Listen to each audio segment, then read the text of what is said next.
innovative content, global audience. All right. Very good morning to you guys. I have to cut off where they say I am broadcasting from Asaba this morning. That is the only way I can do that. Well, my name is Daddy Chris, and this is State of the Nation, and I'm reaching you from London. It's a very beautiful day. London is still bright, summer is still here, and we're still looking very, very kinky. I don't know about how it is in Nigeria right now, but I'll be reaching you today. And I officially kicked off the campaign trail today. So if I am not on the background, what you will see will be the campaign trail. This is the 2027 election in focus. We need to know why and how we want to see ourselves in 2027. We have a sitting president, and the choice between us is, do we want to have him back, or we're looking for someone else?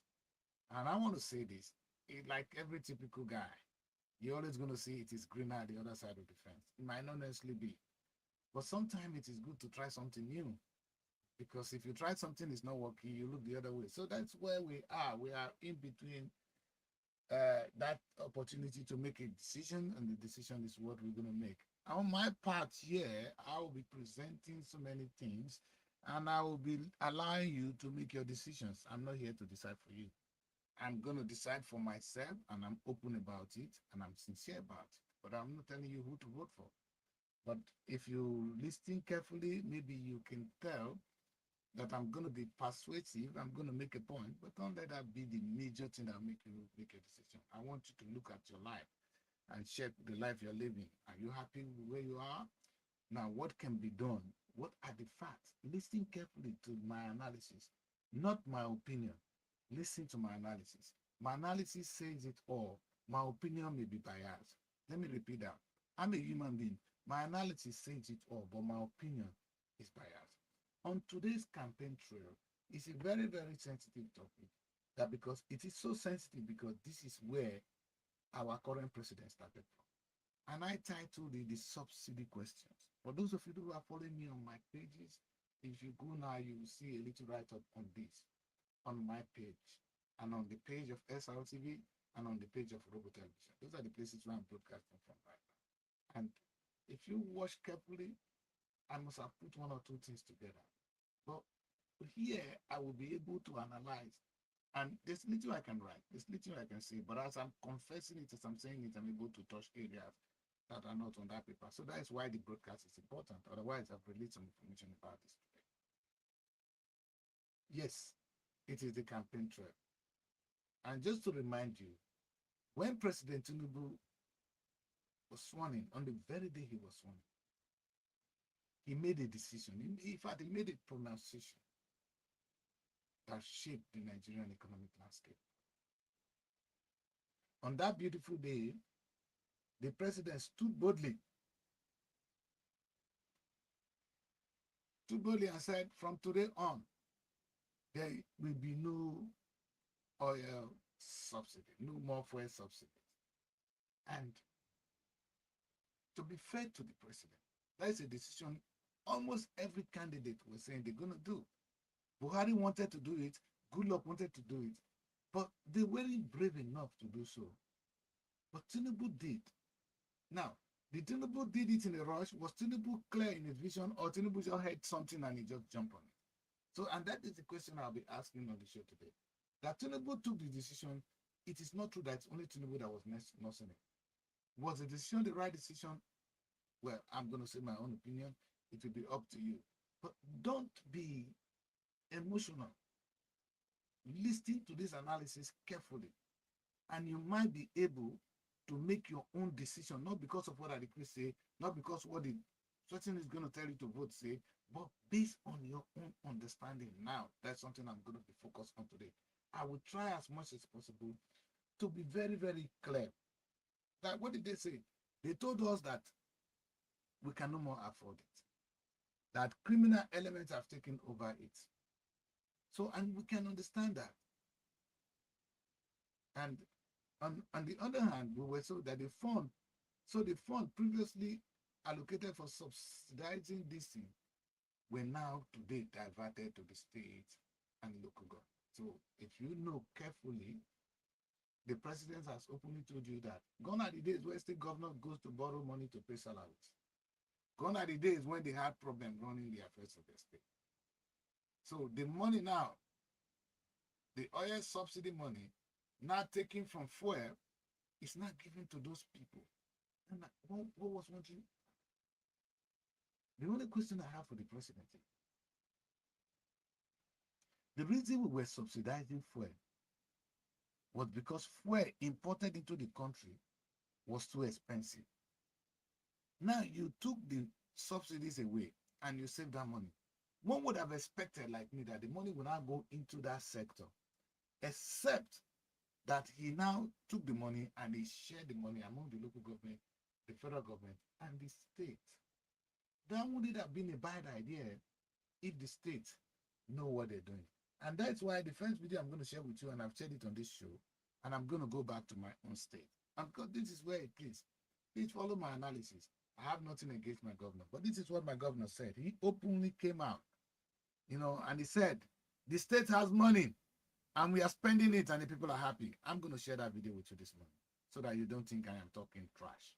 That's going to be the first video I want us to take a look at. I've shared this video before on my show, but I want you to listen to the governor of Delta State as he made this wonderful pronunciation, so it doesn't look as if that Chris is a liar. Let's listen to the governor of Delta State. Now most people will not even know. At this time, more money is coming to the states. I am not the governor that we hide. What am I going to hide for? It's coming from somewhere. So some people want to hide. There's no money. There's money. Use the money. I am using the money. Use it in your state. And we are using it here. So that the people will be very happy. All right. You heard it all. It's not me. I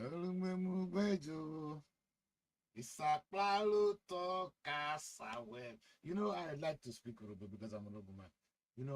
It is terrible. So the money that was saved from subsidy got to the hands of this governor. And he has come out to say he's using the money and the people are very proud and the people are very happy. But the last time I checked, there's still more keke riders, more Okada riders in Delta State. Nothing has really changed. Other than the state government is now very, very rich and is now spending money on bridges. He give credit to him, as commissioned how many bridges now and flyovers, and he has commissioned new flyovers. In fact, he's awarding flyovers every day. Like I said, today is a day for me to just analyze. And I want to ask, and you as a human being, maybe I should put the governor aside first. Governor, thank you so much. We may listen to you again to this speech towards the end of the show. But now let's listen to the governor of Delta State. Let's ask a question. What exactly was the subsidy like? It was money paid to bridge the gap between the actual cost of the fuel and then the one that to the pump, so that we can pay less. But now this money has been given to this man and he's using it well to make the people happy. So it's diversion of resources, really. So Tinubu, to be fair to him, has diverted the money that we're using to subsidize us to these governors. So it is up to us to answer the difficult questions if the governors are doing justice with the money. Now, what I would like to talk about, really, really important here, is I begin to like this and I'm beginning to get confused. Let me ask one question. Is subsidies not meant to support people at the fuel pump? And now that the money has been taken away, what measure has the president taken to save us to bring down the price at the pump? Or what is the governor that has just received the money, what saved us at the pump? Instead, we are now paying more at the pump. Tinubu and Oboriwori and the local government. Have you seen my local government? I share one thing he did. Are now spending more money. It is disturbing. And that is where the problem is. You know why this is sad? And I really want to share this with you. This is really, really sad because Dangote has shown us a different story. Dangote has shown us it is possible. He built the largest refinery in Africa. Today, we cannot say Nigeria is supplying fuel to many countries. Reverse story. This is not coming from oil subsidy money that is saved now. It's coming from a single Nigerian who took on the initiative to say, there's a business here. Dangote is not stupid. Dangote saw some potential. He saw possibility to make money. So he invested in refineries. He built his own refinery. And now he is making money and actually supplying Nigeria fuel. And he's now building refineries across Africa. Dangote is doing that. And I'm beginning to wonder, what kind of people are we? And that is where this thing is really, really important. You know why? Because I'm going to spend time today to show you or to ask a question. What does it take to refine this crude? What does it take? What is refinery? Now, I'm going to say one thing. And to those of you that did chemistry, when you were in secondary school, there's something we call fractional distillation. That's when you heat a particular component, it's going to break into different levels. And there will be concentration at the middle. So that is what the refinery really does. Refinery means you're refining the crude into different products. And that is what I'll be sharing with you towards the end of the show. I'm going to spend a lot of time on that. But before we go into that, let's just take a look at first what other nations, which I have shared with you on this show, were able to do when they face similar situation. And I'm so privileged and I'm so honored to share with you the success story of countries. But it's not as at that time I'm talking about now, because I wouldn't have a lot of time to spend here. I wouldn't use the same case of fuel, of crude, but I'm going to take you back to history. There was a time in the history of colonization when the British were on top. They do what they do best. You know what they were doing? They were buying, of course, they made the right law. They were actually taking cottons from India, from Japan. Of course, they still taking from Africa. Africa has never woken up. And from Egypt. And what were they doing? They would take this thing, refine it. Well, let me use the word refine. If not, they set up British, the biggest mill was in England here. So they will bring the cotton, raw cottons to England, process it, mill it out, and then they were supplying garments to the rest of the world. Britain was the richest country. Now you might be angry, you might say it's colonization, but they work for it. They didn't force you to give them your cotton. You choose to choose the shortcut. You gave them cotton. In fact, those people that break away from it, they are successful. We that remain in the cycle, we are still depending on things like this. And that's why the reason I'm trying to make this comparison is when you export your product, your raw product out without processing it, somebody else will process it and sell it back to you. This refinery we are talking about now, this crude we are talking about now, the crude is our crude, though. It's found in the Niger Delta area. So the crude is not coming from the West. It's not as if we are buying fuel from the West because we don't have the crude. The crude is found in our soil, but we will sell the crude, the raw crude, to them. They will process it and sell it back to us at a very high premium. And that is what the government of Nigeria was paying to make it affordable for us at the pump. Now, one would have asked, like, what let me share this image with you. You know, but I'm going to be zeroing on. It's not only a few countries. And I want to tell you this. This happened in Brazil. I don't like Brazil. I'll tell you why as we move on. Mexico, Turkey did it. Pakistan did it. Even Indonesia, the Democratic Republic of Congo. And I want you to watch out when Congo did this. Even Mozambique did it. I want to look at the period that they were able to do this. For those of you who can zero on my broadcast, you will find out that they did this when they were still under colonial rule. The only African countries that have followed this cue were far back during the colonial rule. Congo was able to do this when Belgium was there. It was not done when our people, black man, is now ruling Congo. And of course, now with Mobutu, that one was the biggest idiot of our time. So you can imagine that on these people took on initiative. I want to zero on these three big countries because that one will be too much. So I want to zero on Egypt, India, China, and Japan. What did they do? Kai, in case of Egypt, they said we are no more exporting our raw materials. We're not going to export our raw cotton anymore. What did they do?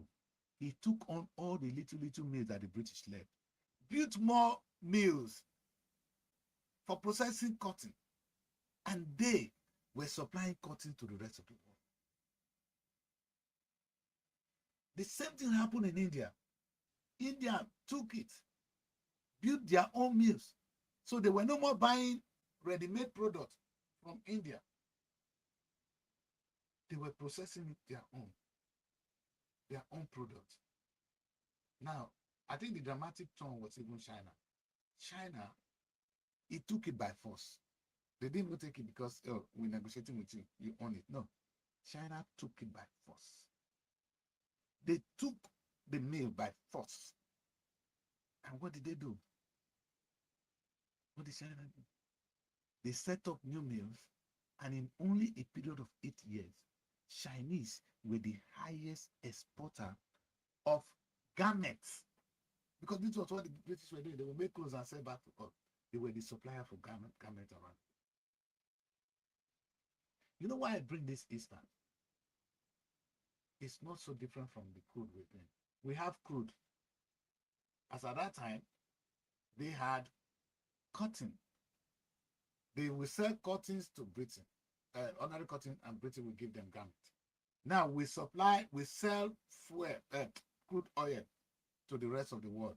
Britain is one of them. Even India is a partaker in this, and they will process it and sell it back to us. Do we have any head at all? Now, there are two things that will go with this. It's either we are not too brave, or we are not intelligent enough, or we are not. What's the right word for it? Could you tell me? And that's why we say, why can't we apply what these people did to our own product, which is crude? That's the question of the day. Why? What the Egyptians did, what the Indians did, what the Chinese did was, they said, no, we're not going to sell raw products anymore. We're going to process it and sell it out. And the dynamics of cotton garment production shifted to this global south. They call it global south. We are poor countries. So I'm asking you now, Mr. Tinubu, or the governor of Delta State, or you ordinary Nigerian, why did we not take on the same step that the Indians did, and then you apply it to our products, which is crude? Meaning the question is, why are we not processing our own crude? Why are we selling crude? If it's not when we process it, like what Dangote is now doing now. Dangote is now selling fuel. Dangote is not selling crude though. Nigerian government will sell crude to Dangote. Dangote will process it and sell to the rest of the world. Now, look at it, it's still three hands. The question I ask is, why is Nigerian government not processing? Oh, we tried it before and we failed. No, we didn't try it before. It was under the British rule. We never really had an initiative to run NNPC on our own. But I'm going to explain some things to you. You know why this is so sad? So I want to ask a difficult question. What does it take to process crude? And I'm going to share this image with you. This is going to be the most interesting image of the day. And I put the SRTV. What is the process of this so-called refinery? What is a refinery? You know, if you go to school and you are taught in theory A refinery will be the process, a system that will separate, that will break this crude into different products. Now, the product you will get from it is, number one, is gasoline. This one, the light gas. That's one you use to cook. And you can see it on my image here. The second thing is the fuel, which is coming out. So as you break it down, it's actually heating process. So you put that crude, heat it properly, and what you will get, it will as it begins to cool down, it's going to cool down into different products. I think those of you that have seen your grandfather do fractional distillation. In those days, when I grew up, my grandfather, and I followed him to his mill one time. My grandfather will tap this palm, is it what do you call it? It's palm fruit, but not the palm, not the red one. It's your goro. The man will process palm wine. Yes, he will process the palm wine into ogogoro, and the only process is he will heat it up. And because it was a crude method, he will use a big drum and put cold water there. That cold water, once the thing begins to process through the cold water, the heat goes through the cold water. As it cools down on the other end, it returns to gogoro. That is fractional distillation done by my grandfather. You said our parents didn't know anything, but that was what my grandfather did. And now for you to understand what I'm trying to say a little bit, let us enjoy this image. It's only 45 minutes video of how the process takes place. Then I'm going to come back to this image. But before I go into that, so what you will see is that you have the light gas, you have petrol, you have naphthalene, that is the one you use for petrochemical design. You have kerosene, which you use for cooking. They're all coming from the same product. Even we have diesel, which we use. You know what is diesel? We see it every day. We use diesel every day. So I think we are more familiar with petrol, kerosene, and diesel. But there are other products. All these products, they are coming from the same crude. So many products. In fact, from the same crude is where they make plastics. The same thing. So you can imagine what is in a crude that we are just selling out. So even if we sell the crude to them, they will process it and use it for maybe they produce plastic, which they sell to us too. But we, Malu, we spend our fortune to buy petrol. Tinubu is defending it. Oborori said we have a lot of money. The money is shared with him. He has just built flyover. So it's not even what to use the money for now. But our inability to process what God gave to us. Is it not shameful, people? Now let me share with you what it takes to actually process this product. Let's watch this video. It's only 45 seconds. It's amazing. I want to play this video and upload it again and again. Diesel and petrol are obtained from crude oil. First, raw crude oil is extracted from the ground and heated to 370 degrees Celsius. Then, it is poured into a massive tower called a distillation column, where it evaporates and turns into vapor. The lighter molecules rise to the top, while the heavier molecules remain at the bottom. This chart shows the petroleum layers stacked petrol down to Betty asphalt. At the very top is petroleum gas, followed by gasoline, naphtha used for plastics, kerosene, diesel, fuel oil for factories, lubricating oil, and finally asphalt at the bottom. At the very bottom is bitumen, also known as asphalt, which is ultimately used to make and pave our roads. Can you imagine? So the very road the Bollywood is actually constructing.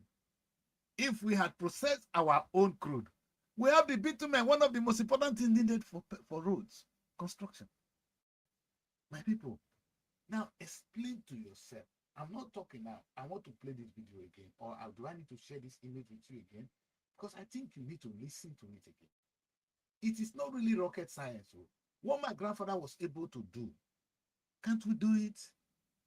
No, let me explain it. My grandfather will process palm wine into ogogoro, and it was the best. Of course, because it was processed by my grandfather, it is called ogogoro. It was the gene that was mixed with chemical and mixed with sugar that was better than that ogogoro. Africa will get problem. And of course, Oyibo will give it a bad name, so you will not buy it. Had it been at the Oyibo that knows how to make ogogoro, they will package it. If the British were the owner of palm wine, it would have been the highest selling drink in the world today. Do you hear me? Palm wine is natural. If the British were the owner if they can have palm wine in their own land, it would be the highest selling drink because they would have added and processed it and given it such a beautiful name. Look at the wine you buy and drink. My wife was telling me, don't you drink wine? Do you know what is wine? A real wine is our gogoro. A real wine is our palm wine. It is so healthy, so natural, but we don't have value for it. The same thing we see here. Now our crude is being processed into this. Now we're going to give these people some credit. They've been able to process it into this format. So now we have light gas, the one you used to cook. I know many of you went to take gas today. It comes from the same crude. That thing you used to cook, you used to set your gas. You call it gas, you buy it, your cylinder. It comes from the same crude. The petrol we use in the pump is coming from the same crude. Now, the thing we used to make plastic is coming from there. Now we know that diesel is coming from there. Even down to the bitumen, which your body is using for construction of roads, which is one of the most important things, is coming from there. I need you to see that video again. I will share the video. What I did was I asked my editor this morning to make that video with AI, which is what I shared with you now. So it's not magic. And I'm sure even an ordinary secondary school kids can explain this. So a knowledge that is not unknown to a secondary school student is what we could not convert to our own good use. I'm confused. So like that decrease, like who you always know me to be, you know, I begin to ask myself, what will it take for us to be self-sufficient? I believe that Nigeria, to get out of where we are in this campaign trade period, we need to be the greatest nation on earth. Now we have an advantage here. The crude is our own. The crude we are talking about is our own. So we just need to process it. And it's the highest selling product on earth today. It's what God has given to us freely. What we need to do is process it. Many people think America doesn't have. America have their own. America have in Texas. So our own is in the Niger Delta. So what does it take for us to now process what God has given to us? Is that really difficult, my people? And I'm really very, very sad today. So in this campaign strategy, when Oboriwori and when the governor, President Tinubu is telling us that they have really worked for us, the question is, sir, one would have expected you to set up refineries. And I'm going to break that down today. That is why I'm on this show. And when I say refinery, it looks too dramatic. And that's why I break it down into that little pieces. And that's why I share that video with you. How easy that a secondary school child can process crude. Let me tell you one big news. If you go to Niger Delta today, go to the creek, you'll see people busting pipe and processing and refining crude in their own crude way into diesel, and they're selling it.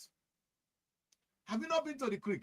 Oh, go and find out. You will see they bust the pipeline which the Nigerian government is doing, and they're processing it. So many people in the creek, in my area, they can bust pipe and process it. Then it cannot be too hard for Nigerian people to do. It cannot be too hard for the Nigerian government. But I didn't even go for that. You know, my only source of hope in Nigeria. And whether you guys like it or not, when I have this kind of challenges, you know where I go to?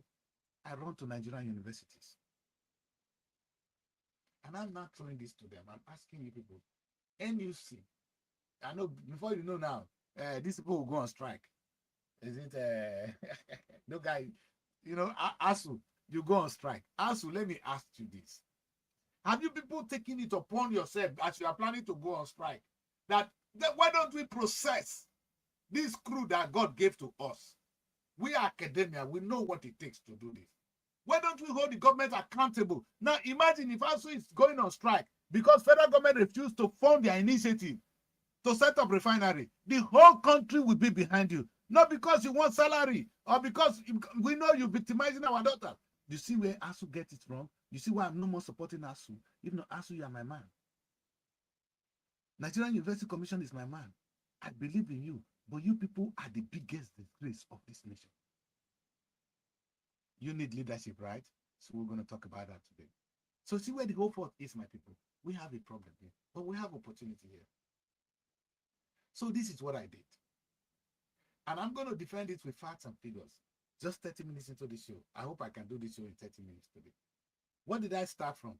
I start with the president of Nigeria. And I released a flyer this morning. And this message should go to President Tinubu. Please, send this screenshot. Those of you working with President Tinubu, scan a screenshot of this. Send it to the president. I have respect for the office of the president. That's why I still call you president. Otherwise, Baba, you misbehave. You are a shame. Now, let me explain why I think so. I said from subsidy to self-reliance. And I said, how many universities do we have in the country? Nigeria have over 200 and something higher institutions. Over 200, my people. I didn't go to all of. I said, supposing President Tinubu, instead of sharing that money, now invite 20 universities.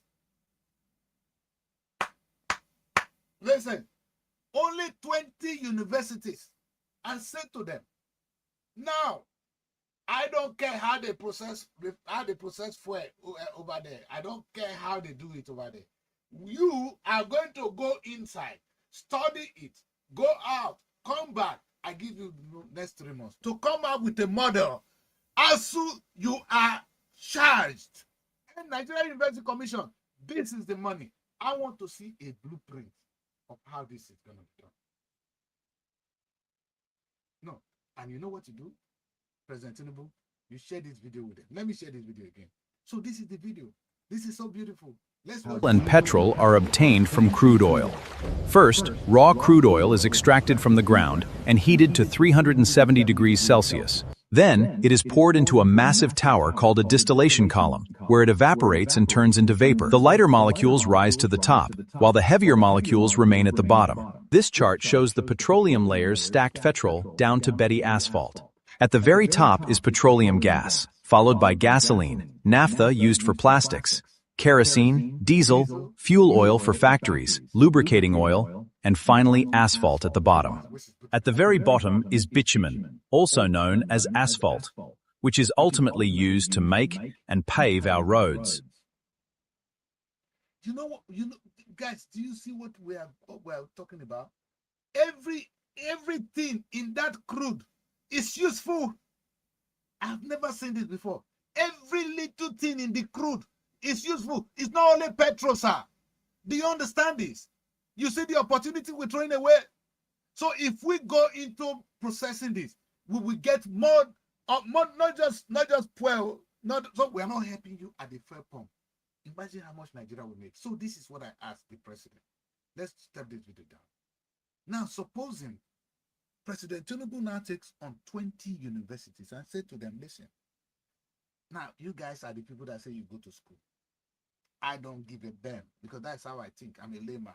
You see, when I do my research, I don't do it like as an engineer because I'm not an engineer. What I can do is I'm going to bring out the facts and we go into your field and you're going to give me this. As I'm talking to you now, all those refiner engineer, petroleum engineer, my son is a petroleum engineer. All of them that did this now and can tell you that they will be able to tell us how this thing is done. Now, this is what I said. Just like my model before, we are sitting on a gold mine. We have, let you know, look at the opportunity again. Daddy Chris is going to cry again now. We have the crude. We have the university who got the capability to do this. We just need to help the unit with 1 or 2 more things. And 20 universities will produce 20, so call it. I don't want you to go and set up this Oyibo style of refinery. Do it in our own way. Now, small will go become experts. University, it is up to you. You know what is good about university. They will start with the health and safety of it. They will work at the environmental implication of it, and they will look for the right place to set up this refinery, and it's going to be run safely within the academic society, or even if it is set up outside the university, run by them. You know what is good? They have the knowledge. Now, supposing they have something they cannot do, we can then import an expert to work with us, and they will be we will hire an Indian to come and work. We have a couple of Indians. An Indian man taught me when I was in primary school, secondary school. So there's no reason you cannot hire 2-3 Indians to support this university, and they will start producing. They will start refining our crude. Look at how many things we get from the crude. Let me share this with you again, Mr. President. This is too important, sir. These are the things we get. I'm sure your expert must have spoken to you about this. Everybody in that government cannot be such a stupid people that they have not briefed you on what we can get from the crude that we are now working. So, President, if you have done this, let me give you the... Now, you know, Nigerians, I want to share with you today the beauty of all this. I'm going to tell you how much it will cost us to produce this in 20 universities. How many people will be employed? You know, when you are employed in the petroleum industry, boy, you're earning good money. And then, how much Nigeria will generate? It's actually on my slide here, on this slide I'm sharing now. For the purpose of this, I'm going to leave the slide a little bit, and I'm going to let those who watch this show to take a look at this, because this is very important. Take a look at this. Now, take a look at this. For 9 universities, for 20 universities, it's going to cost us, it's not cheap, in Naira, between 9 and 12 trillion Naira to set it up. I'm talking of the infrastructure we need, the transportation, everything is factored in here. That is my estimate. Now, the engineers, you guys might know, I'm not an engineer. In fact, if I had Roland here now, he would have been able to brief us more in this field. I wanted to reach out to Roland this morning to join me on this show, but I'm coming back on this very, very time. Now, if my calculation is correct, that would have cost Nigerian 9 trillion. Let's put it on that one. So if we have spent 9 or 10 trillion to make this product, let's spend 10 trillion to set up 20 refineries in 20 universities. My people, we would have employed 2 million Nigerians. You heard me? 2 million Nigerians. And you know what is so good? These people become experts. Oh, and I'm telling you, if you work in that refinery, if you leave, you're going to go and set up something of your own. I have a friend in New Delhi right now, Udio Tuta. He's an expert in some part of his countries of here. He's so good at what he does because he works with his company before. So let's go. Don't make this. So, and guess what? How much we will make? We'll be making close to 7 trillion in the first year. Hello, is it me you're looking for? In the first year, we'll make 7 trillion. By the second year, we have made the whole money and made how much profit? I'm sure we will break even on the first year that we will start this production. But supposing the first year we run at a loss, and the next year we're making so much money. Don't forget, the refinery is now established. It's now established, and you are making this money back. If we export products, we'll make more. And you know what is so good? We'll no more be relying on selling the little money to going to buy fuel. The debate about subsidy would have been gone. I want somebody, maybe I'm not intelligent enough to understand. I want somebody in this Tinubu's government to explain to us why this is mathematically impossible. And if until they do this, then Tinubu will not come back. It's a disgrace, Mr. President Tinubu. And I am sincere with you, sir. This is not about you. This is not about a campaign. This is about the survival of a nation. It's about our children. Do you understand that, sir? This is more than politics. This is the survival of a nation. We should be number one for you, sir. Alant, you said that there have been hunger in Nigeria before you were born. So you are not here to remove hunger. Maybe you were misinterpreted. I pray I don't watch that video. Because I don't want to see it. So, Mr. President and fellow Nigerians, if we had used the subsidy money, we had poured it on 20 refineries and borrow more. Because Tinubu has been borrowing. What has he been borrowing for? Ask me. And those money borrowed are poured into this area. And guess what? We don't even need to keep it alone as a state. Let Nigerians invest now. If Dangote could invest in its own, Dangote is only headache now. Dangote would have been more easier if he had invested in Nigerian refineries and they are all making money. He sleeps well. So ordinary Nigerians will be allowed to buy shares. Whatever money Tinubu is looking for to arrive at this 9 to 12 trillion, the diaspora, I'm sure, will contribute more than 5 trillion to this. Hello? If we bring in 25, in the tune of 25,000 pounds, remittance just to send to families, imagine if you tell us, and when I say diaspora, I'm not even talking of only Nigerians in diaspora. Every black man in diaspora is interested in Africa, and they are interested in Nigeria because the hope of the black man, the skin we carry, is what you are playing with, President Tinubu.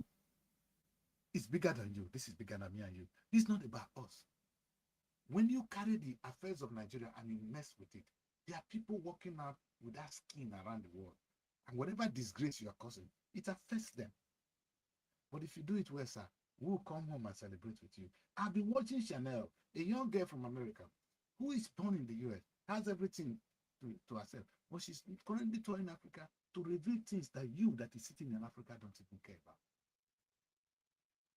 That's to tell you, I've been in Europe for some years now. Do you know I can when it comes to the issue of black man, I had the Jamaicans work better with me than Africans because you don't want to die. You want to make money and run back home. You have people to go and feed at home.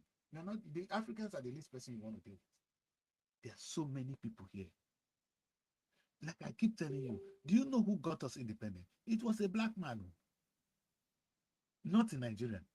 It was Marcus Garvey that got you independent you have today. It wasn't Kwame Nkrumah idea.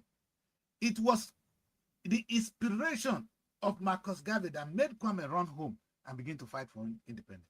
So what are we talking about?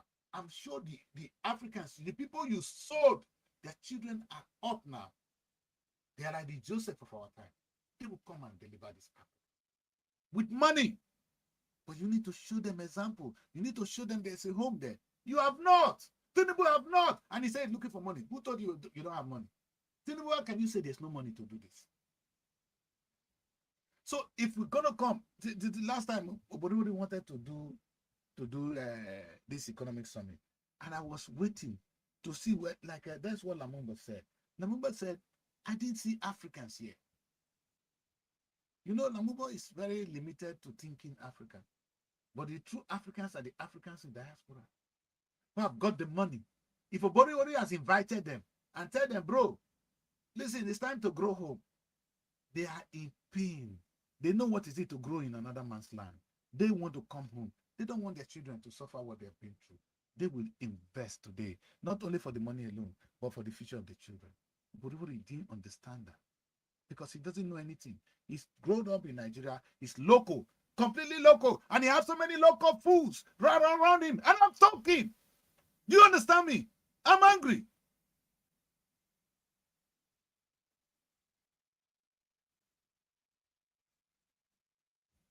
Now let's bring Oborori back in.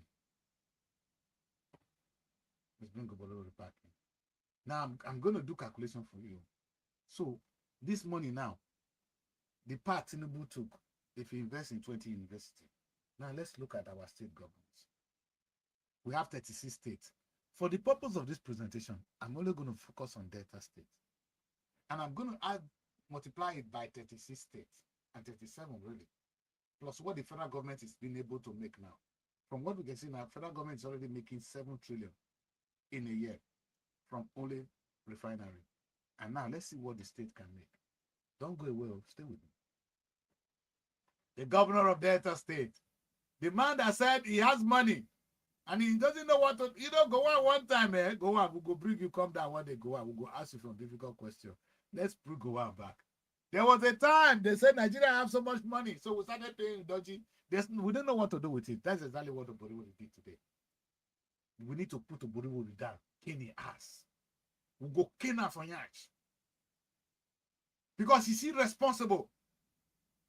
And a man like that shouldn't have a say where people are talking. So we have money and you didn't know what to do with the money. You start putting it on bridge. Like the Udoji time. The Nigeria have a lot of money. They didn't know what to do, so they pay salary 3 times. Today we are suffering. Money that would have been invested that time was wasted. Oh, but the money that would have been wasted would have been invested now. You are wasting it. Do you understand that? If I have my way, you're not coming back as governor of Delta State. You are lucky. My people, they love you. I go to my village. I saw those people, they following you. I cannot say much. I am quiet. But you know what, Barori? In any way I can. On a personal level, because I don't give a damn about those people. Those people are looking for what to eat. They don't care about the future of the children. Anybody that truly cares about the future of Delta State will not be jumping with you today because your brain is not working. How can you use money that is meant for development? And okay, I cannot be blaming the man. He think he's really developing the state by constructing bridges. By who? By Julius Berger.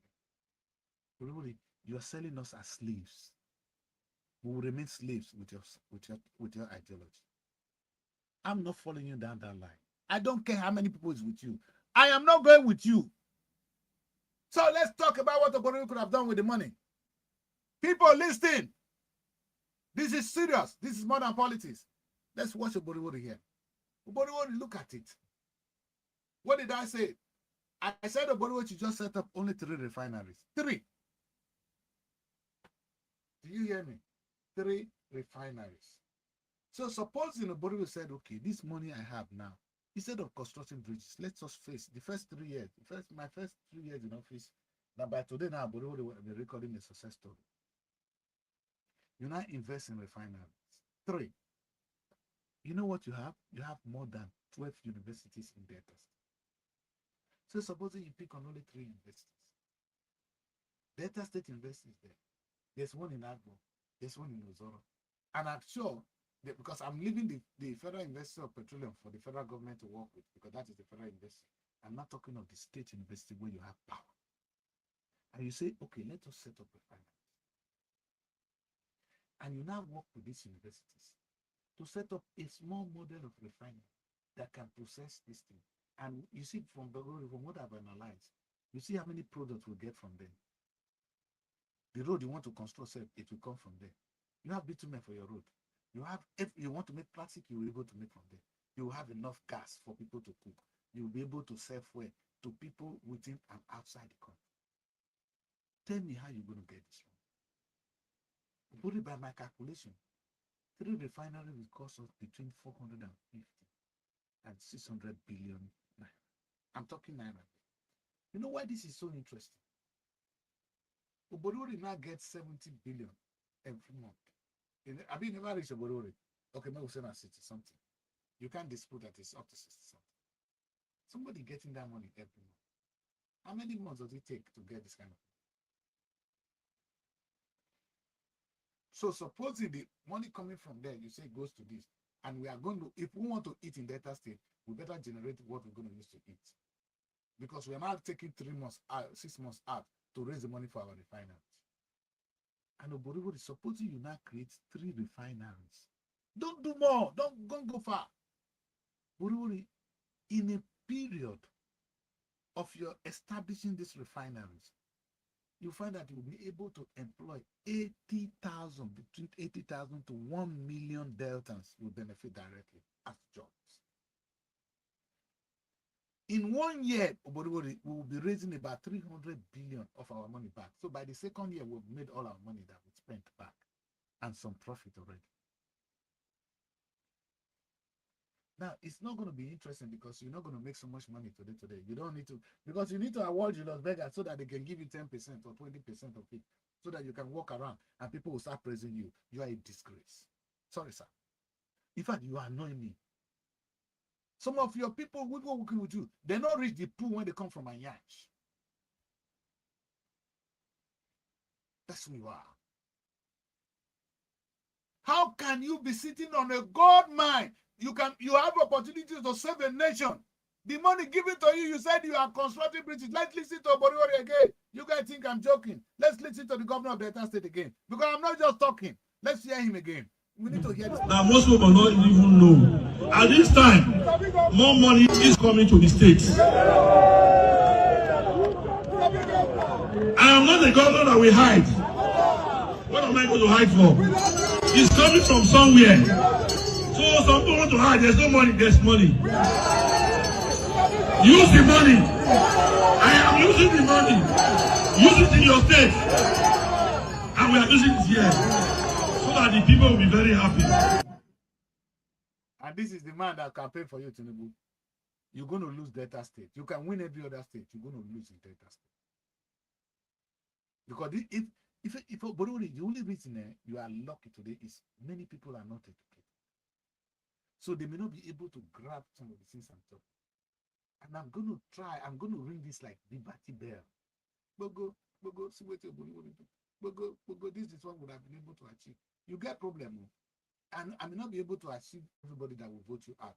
But even if you get back to office, they're going to ring bell for you for years. Oga, what do you do with the money? Oga, I saw a young boy today. He was crying what is happening in there. He complained. He wrote, I think, Ugeli South. And he was telling us how much Ugeli South is generating and what is not in Ugeli South. And I wish this kind of kids can listen to me. You can imagine the kind of cutlass he go carry. In fact, Tompolo will not be able to protect this oil pipeline for you.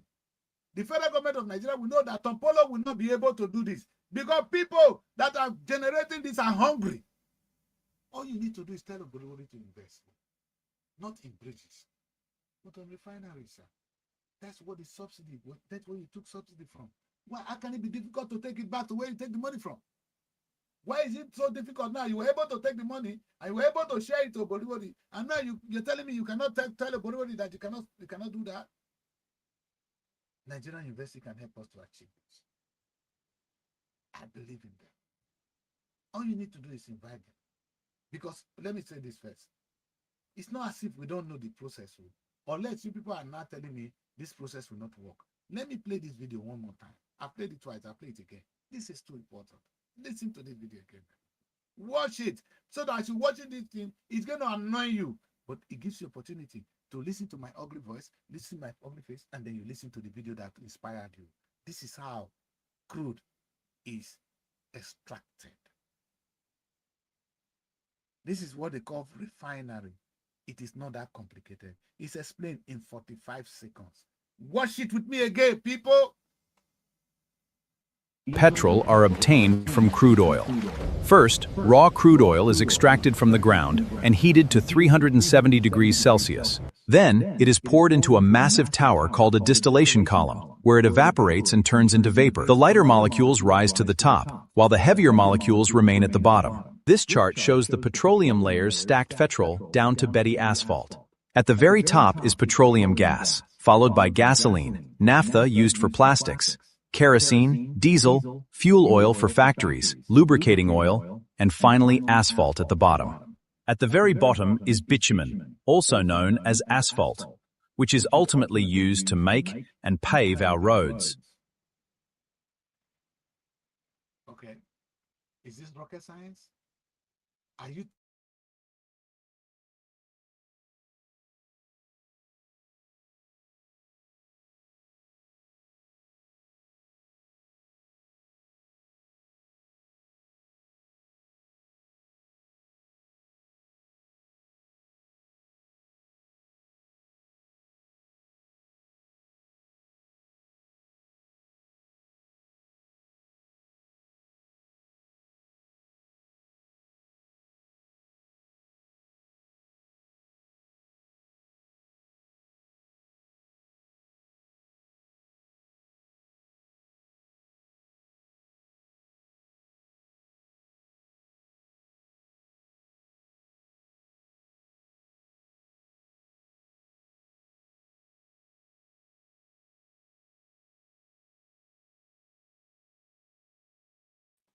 all right?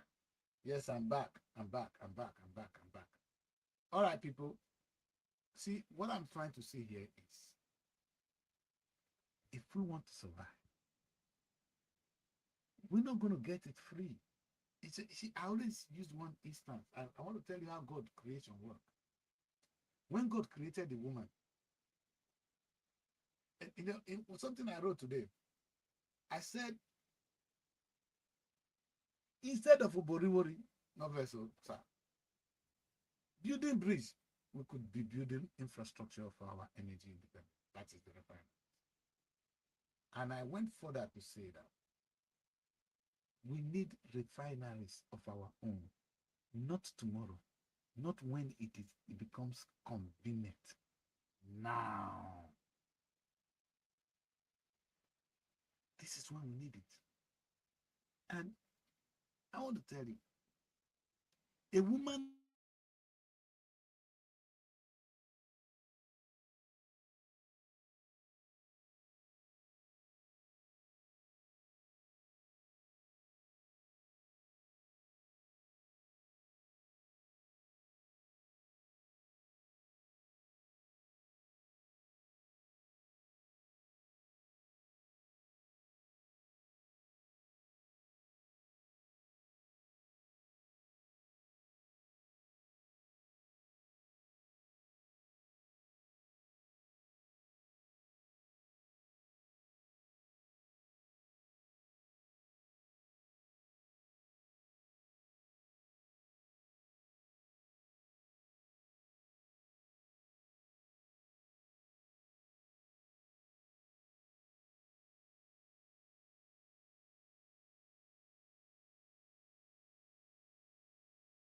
place. Yes.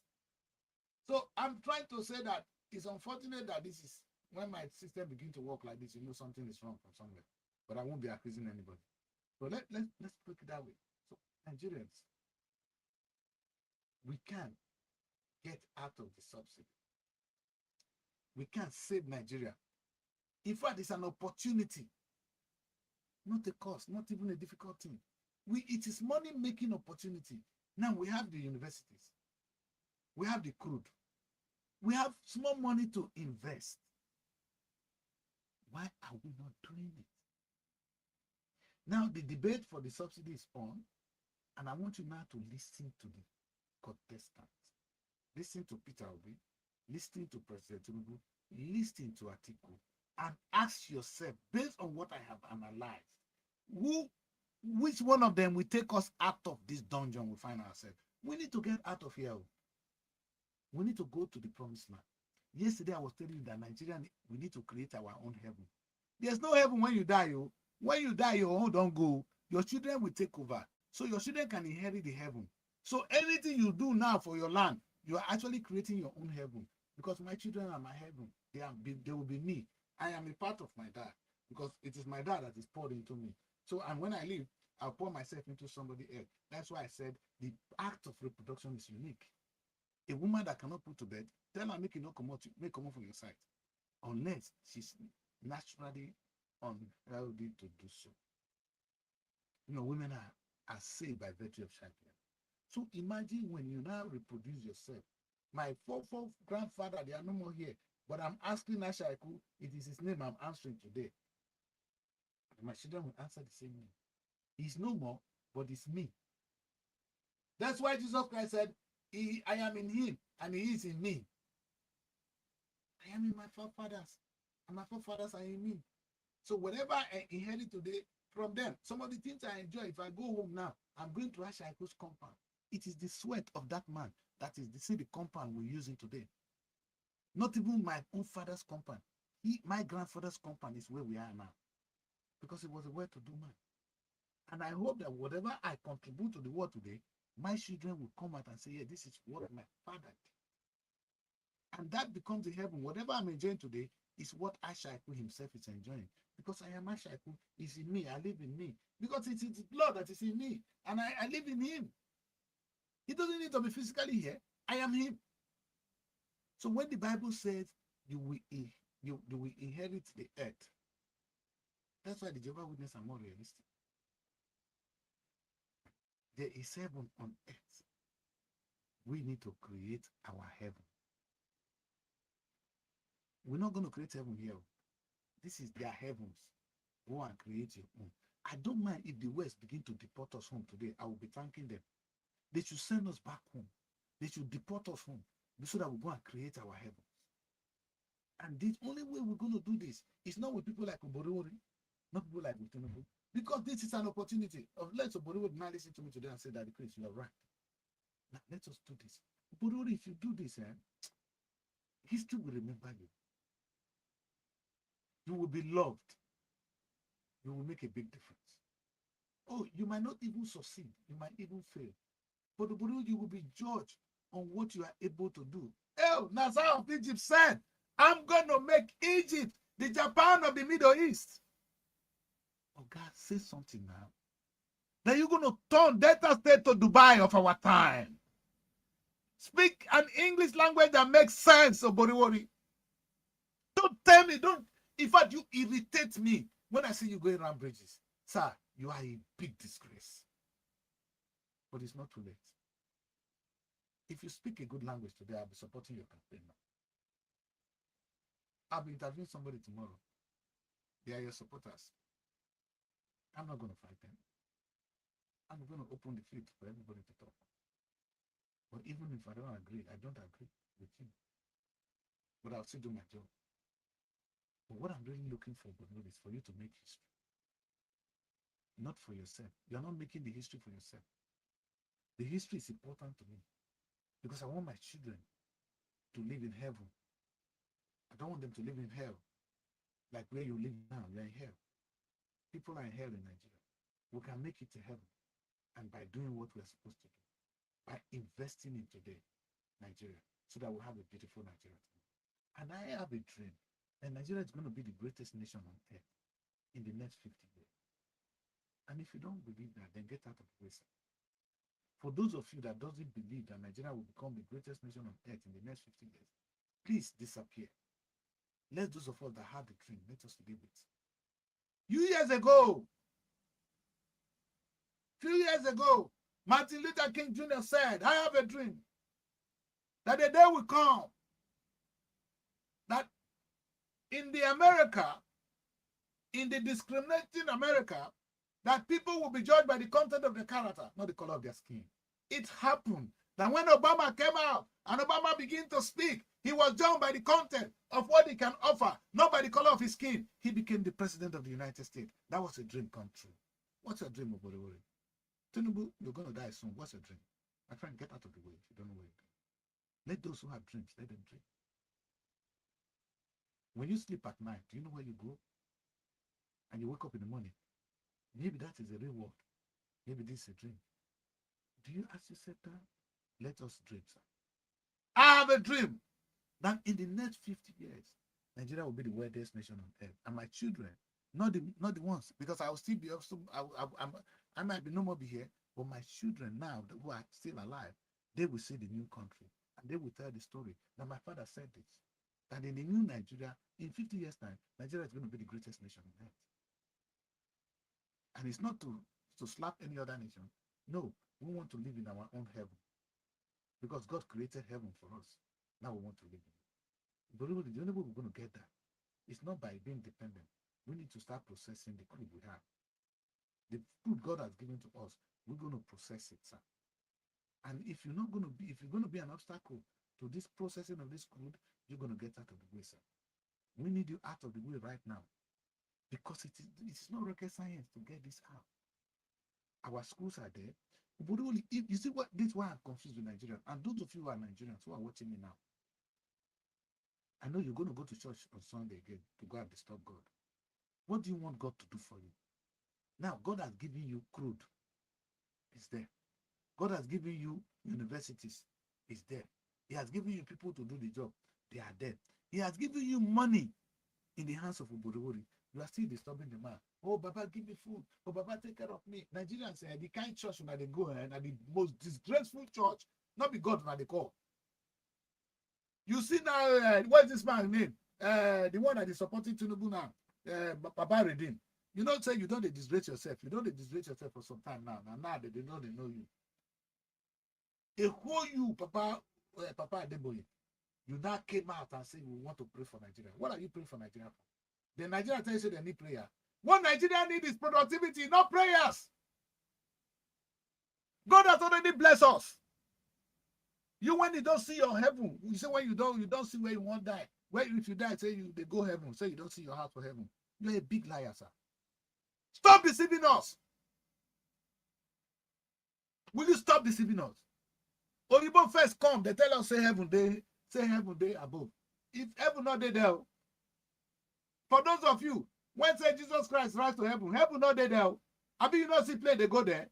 Heaven not there. If somebody tells you heaven they up, you be fool. Heaven is on earth here. Look at the Bible. He said in the beginning, God created the heavens and the earth. He tells you say heaven they up.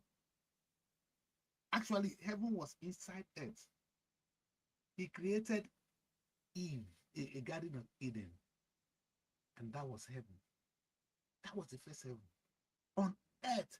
That's why the Bible said in the beginning, God created the heavens and the earth. We told him we want to do things by our own. Now God said, now create your own heaven. Maybe I'm paranoid. When I was coming down from Heathrow, my plane was coming down in Heathrow Airport. When I saw the firmament, when I saw the beautiful sky, the beautiful, the lights in London, I said, indeed, this is heaven on earth.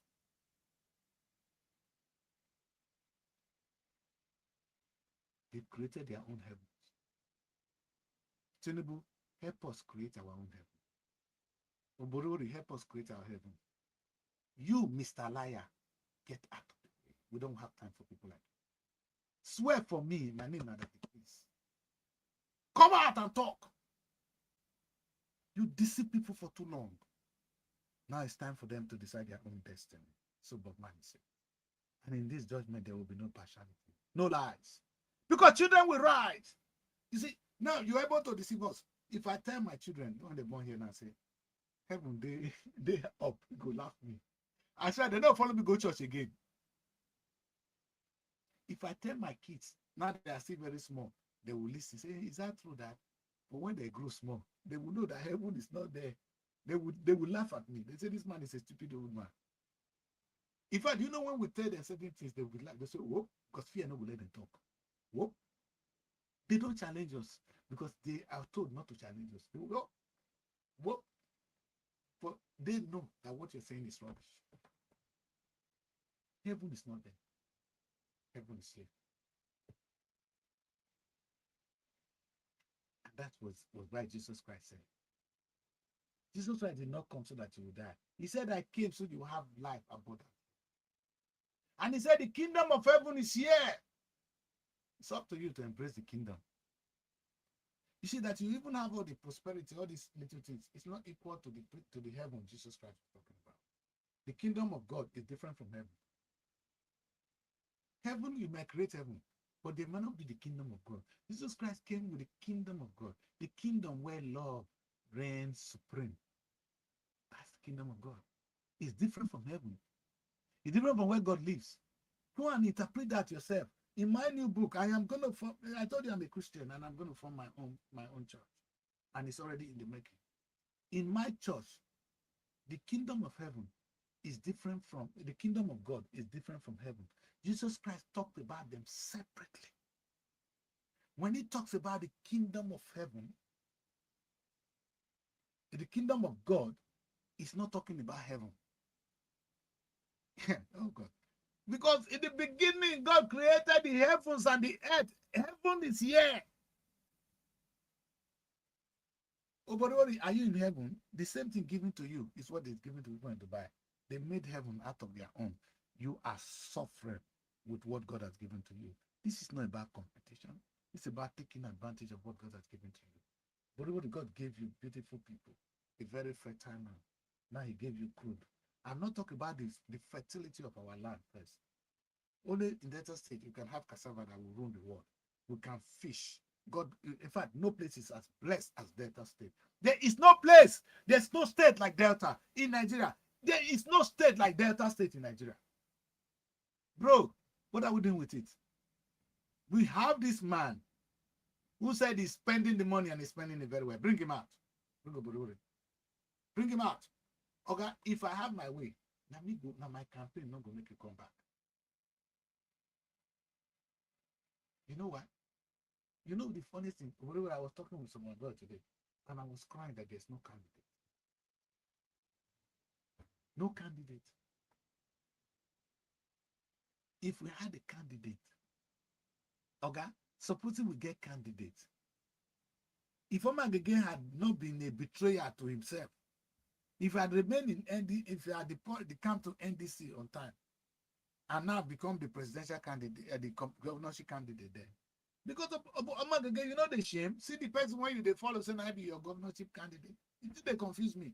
You're supposed to be on that ballot, but because of your greed, your immaturity, you were following on your mandate which you stand. Now they don't drop you. Omagege, you have no single pity for me. Talk. My name is Daddy Chris.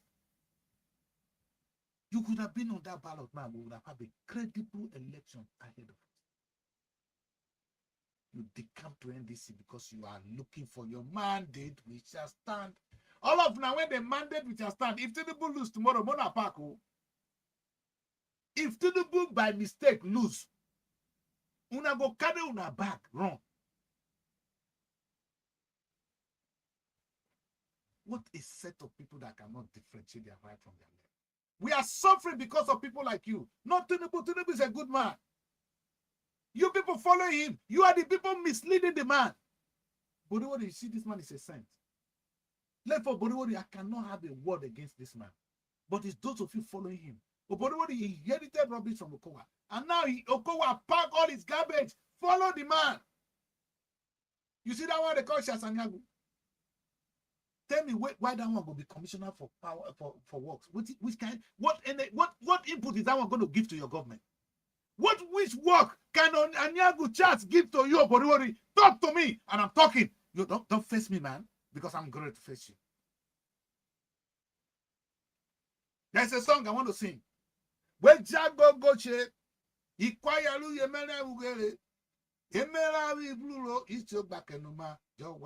sing that again. This is Johnson Aja. Let me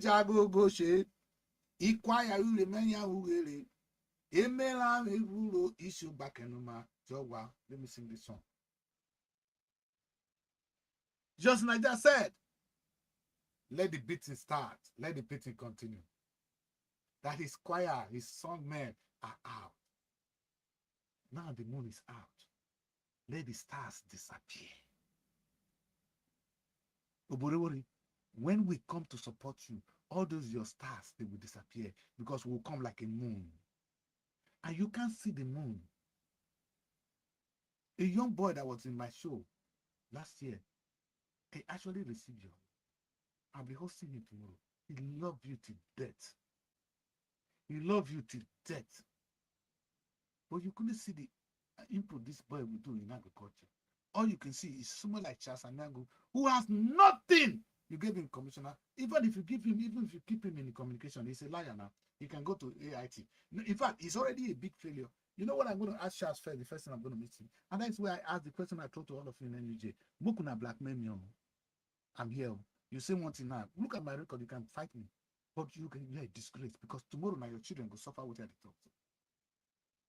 Do you know that only in Delta State, you have a commissioner who's now holding 2 offices. The same place they don't have no TV station. Have you been to Delta State, Delta Broadcasting Station in Assam? And the one in Warri? They are dead pits. Nobody watched them. Why? So when we're going to do something, the same Charles will carry the matter. The last time we saw him on AI on channels. You know how much we pay to feature them in channels? You think it's free? Ask how much he paid channel for them to feature him. Ask how much he pays Arise for them to feature the bagger. With our money. We have a TV station. It's called Delta Broadcasting Service. We have one in Asaba. We have one in Warri. If the content you are broadcasting is for us in Delta State, why are you going to channels? This is the same person nobody is working with. That's the same person you think is going to save us. Is the one you gave commissioner for works and then communication. What do you expect from such a bagger? I don't even blame him. But you see where we're up against. We are being ruled by a set of people who should be in primary school. They shouldn't even be, not by standard, they should be in primary school. They are ruling me and you. And I blame you for clapping your hands. Nigerian NUJ, the Delta State, you will not talk about this because Boro don't give them a car. But the country, the state is going down the drain. We are drowning. We are drowning. We are drowning, my people. By the time church come now giving us more money, they'll come fight at the crease. You know what? I got nothing to lose, man. God said I should say my own part, I've done it. It's up to you guys. You see, when they were beheading John the Baptist died. Did he save them? They are all gone now. Nobody, not you, me, we're all going to die. The question is, what kind of heaven are we preparing for our children? Our children is we. The children were born now. I don't know whether you don't born. I don't born plenty. And I should go see born more. And if you see somebody like me fighting for tomorrow, it's not somebody else I'm fighting for, because my children is me in another form. And they are the one that is going to inherit the heaven I'm talking about. I don't know about you. If they tell you one heaven now, when you die, your own don't go. Now might go eat you. Just the time your children will be on earth, let them live in heaven. May God bless you. And may God bless the Federal Republic. Listen, my message are really difficult. I am not friendly. But I want to say this. That's why I ended with the show by saying, we need a refinery of our own. Not tomorrow. Now. Not tomorrow. It's like, and it's not going to be convenient. Because a woman who wants to be pregnant is not doing it at the convenient time. She wants to have a baby. Even when she knows, sometimes she knows it's going to disorganize her, she goes out for it. She knows her tummy is going to be bigger like before, that her boobs is not going to be the same again. She goes for it because she can see the benefits of having a baby. My mama went through it. That's why I suck her breast. I suck her finish. She was not selfish. She was giving something to the next generation. She gave it to me. Now my mama is me. That breast owner, they suck that time, worry and rich. I worried that woman. But look at me now. That's how my children are going to take over. But you see, I'm now thinking, what kind of tomorrow do I want my children to have? But that's why I'm angry. I don't give a fuck about you. Sorry. I don't give a rat ass about you. But I give a rat ass about the future of my children. And my children have a right to live in heaven, which God has bestowed on them. And that's where they're going to live. It's either you're going to be part of it, or we're going to get you out of it. Either way, you have a problem. You have that decrease on your shoulder, right? And I'm not funny. And I'm not one of those. I come from Ugara. Go ask. I don't fight. But if I start any fight, if you beat me, I'll come back. Oh. I never know whoever I fight once. I not get single power. But if you hit me today, tomorrow morning I dey your door. The fight will continue. The next day I dey your door. In fact, the man you they beat, they come back the next day. I will go tire, I go eat. I go recover from the beating of yesterday. The next morning I dey your door. Because I don't give up. You know why? Because I'm stupid. Borori, I'm a stupid man. And I'm going to deal with you in a stupid way. Since you refuse to listen to the voice of reason, how can you be sitting on gold and you are now thinking, oh, what do we do? You know, the last thing you did, you want to invite people from Brazil. You know, personally, I have hatred for Brazil. So Brazilian, you guys can know me today. Because you know that there's some of the people that went to Brazil, when they ban slave trade in America, some people moved, they moved with their slaves to Brazil. The king of Brazil, they welcomed them. It's the same people you're now bringing to come and enslave us. Brazilians are known for slavery. Do you know how they treat black people there in Brazil? Even till tomorrow, they are majority, but they treat them as slaves tomorrow. They will tell you the color of your skin. That those ones we see in Brazil, they have some with lighter skin. They are better than this. Go and look at them. There's still people Bolivia brought in to come and take over our land. Bolivia, if you don't stop that stupid philosophy, until you stop giving you see, Bolivia, I would have been happy with you now if you organize an economic summit and invite Africans, invite black people to come and even invest in our land. No, you are looking for foreign investors who then will come work for them again. They'll come carry the money, go back. Because they swear for me and you say, we're not own refinery. Who told you that we cannot own a refinery? Whoever teach you that one, that's what I'm teaching you today. We can. You got that? Put that in your score. We can own farms. We have all the things to own a farm. Thank God you get invested. I'm preaching one thing to do. I'm using what you have. I'm not looking for what you don't have. The things I talk about, if you look at most of my presentation, I'll use Delta State University because it's right there in your face. You have 3 universities today. I use them in this case. The same 3 universities I use for this, what did I say now? That they will set up this refinery. The same universities can have a farm. They can have a fish pond. They can have ranches where we produce. Oh God, what is it that we cannot have? We can be producing cars. If Innocent can produce a car, you're telling me Delta State University cannot produce a car? Are you out of your mind? Who told you it is impossible? That is the thing I'm not get. Who taught you this impossibility? Where did you learn that from, sir? You see my problem? Because you have people like Anab, Charles.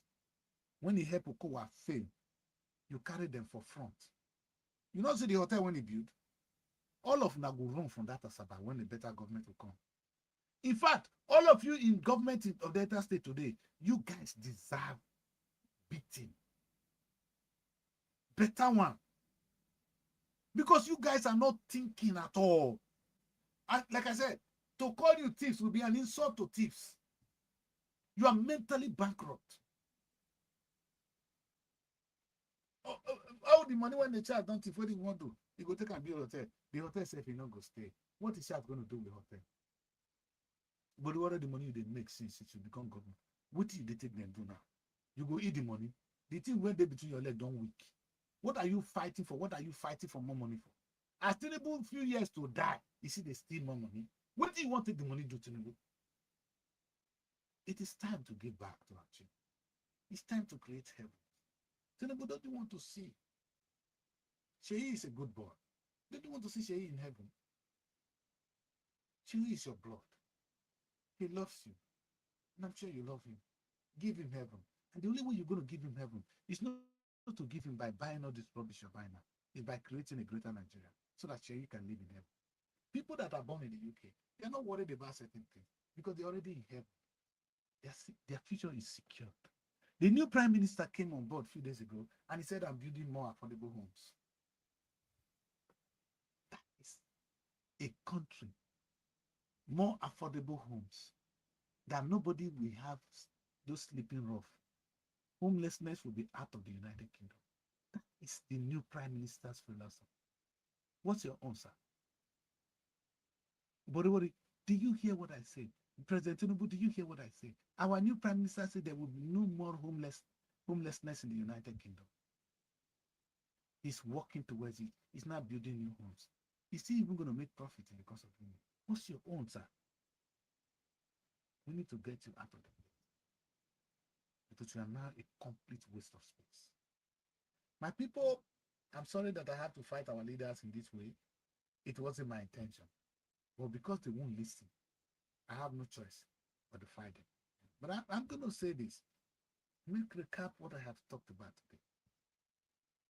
I came on the show, and the title of the show, as I said it before, is the subsidy question. President Tinubu came to office 3 years ago, no more than 3 years ago now, and he declared that which is the most important thing we use to judge him. He said from today there will be no more subsidy.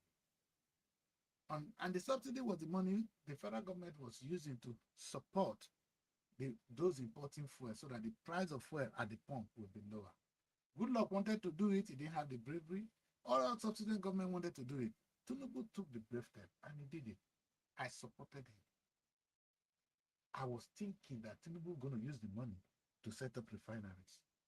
Instead, Tinubu started sharing the money. He shared the money among himself. He shared with the governors. And he shared with my local government chairman. Just to put this in perspective, let me tell you one of the things my local government chairman did. Tinubu, is this why you took subsidies out? This is what my local government. Ethiopia West, Mona tell her, take a tell her. Please, see what he do. So this is the oil money. In the time we want to get the pump. It remains slave than to have this kind of duty. This is what they spend our money on. Then they take a pack sand. This thing, if they tell you how much they spend here, you will cry. You know, a young boy just did something today and I said I will support him. He wrote to the local government chairman and asked how much has come to this local government for some time and how the money was spent. Chris, you get luck. If, let me say this to you, and this is a direct message to you. I've called on the leadership of Ogara Airline Forum again and again. Let me repeat that. I've called on the leadership of OEF again and again. If they listen to me, we will officially write to you, demanding how much you have received and how you have spent it. Okay, we will demand that under the Freedom of Information Act. And I want to say this to OEF. OEF, you are not there to please people. You are there to save a nation. Ogara, Etiopia needs savior. OEF, you have said you are the elites. How come that you are not doing what you're supposed to do? You don't need to do more show that the Chris can actually do the right thing. I will stand. I will set up the lawyers that will defend you. All you need to do is say, Daddy Chris, walk through us. I'm not on ground. OEF are in the better position. I will prepare the letter. In fact, the truth is my company, legal supporters, can work on behalf of OEF and query this state government. This one when they construct this kind of stupid house. So tell us, say, they come. Tell Chris Ogbasa they come. That this road, how much did it cost you to build that house? Give us the paper.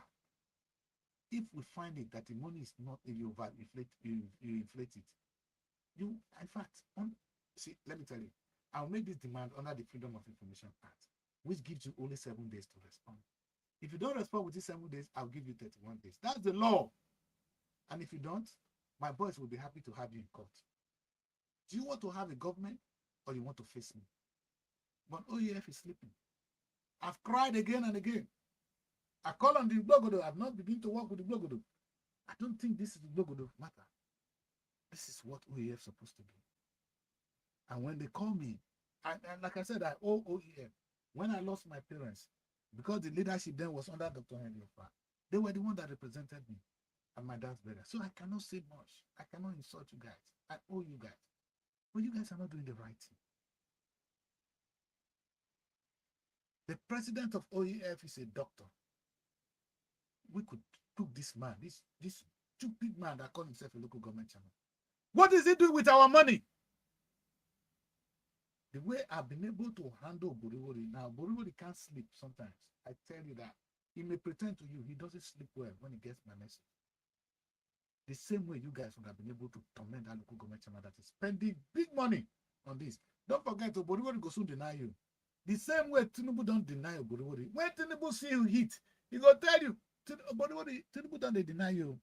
Tinubu asks, all this money where you take, they construct flyover when you don't need it.